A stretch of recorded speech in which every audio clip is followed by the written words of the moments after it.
Hey, we're back after the supply-demand report today, and the one thing we didn't get with this report is really any fireworks at all. But there are some numbers to go through, so we're just going to hit some quick points, and then we'll get you our advisory report this afternoon, and in our opening call Sunday night, and then back at it again next week. But here, let's just look at the ending carryout. I mean, let's just cut to the chase in here right now. You look ahead to new crop ending carryout levels. I mean, they went up slightly on corn, they went up slightly on wheat, and they're down on beans a little bit. And where they're down on beans from is the USDA. They lowered ending carryout on old crop by this 30 million bushels as they bumped exports higher. On the corn, they went higher in here because they lowered old crop exports, down slightly. It's just a little bit give and take, nothing to really nitpick. When we drop down to the world carryout levels, I think the thing that sticks out in here is that the corn carryout is jumping 5 million metric ton, and you got bean carryout that's forecasted to get above 100 million metric ton this next year, which would be the second highest on record.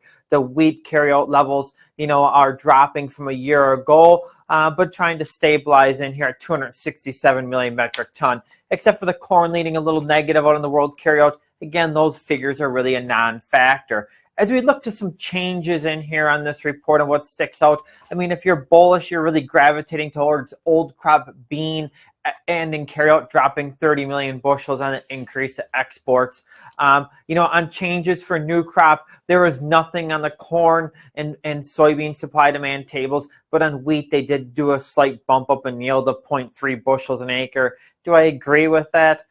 Probably not. But if we sat here and argued about every few tenths of a bushel change, in a yield, we'd about drive ourselves nuts. The thing that stuck out to us, though, on a worldwide basis is that the USDA increased this past year's crop for both Brazil and Argentina on beans by 1 and 1.4 million metric ton. And so increasing that bean crop down there, maybe that's the reason why their export prices have stayed competitive here recently. The biggest surprise, if we're picking one number out on this entire report, it's that a new crop, the USDA increased the Ukraine corn crop by 5.5 million metric ton. That's nearly a 20% bump up from before, as a USDA is acknowledging that the Ukrainians are getting a little more corn planted than what we had expected to hear a month or two ago. As we want to wrap up in here today, I think that the bulls in the market are really going to look towards that old crop bean carryout as that number has dropped down to see if it can eventually get below 200 million bushels. On the other hand, though, from a bearish side of it is when we look ahead, we've got world bean carryout that's going to increase 14 million metric ton, or over 500 million bushels from last marketing year to this marketing year. Okay, that's a little bit more negative in here longer term. In the big picture, though, when you get to corn and wheat numbers, there's really nothing bullish or bearish there. The big report in the month of June, as we get to the end of the month, is we got an acreage and stocks report.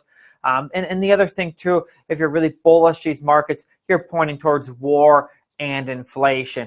I guess the thing we got to take a step back to, and this is just moving ahead, and we touched on the wheat yield going up some, is that bean yield is currently at trend, but corn yield is 4 bushels an acre below trend. And if we don't know what crop ratings are going to be, at the end of June, but starting off here in the low 70% area, I mean, that probably argues a crop a little bit closer to trend than below trend.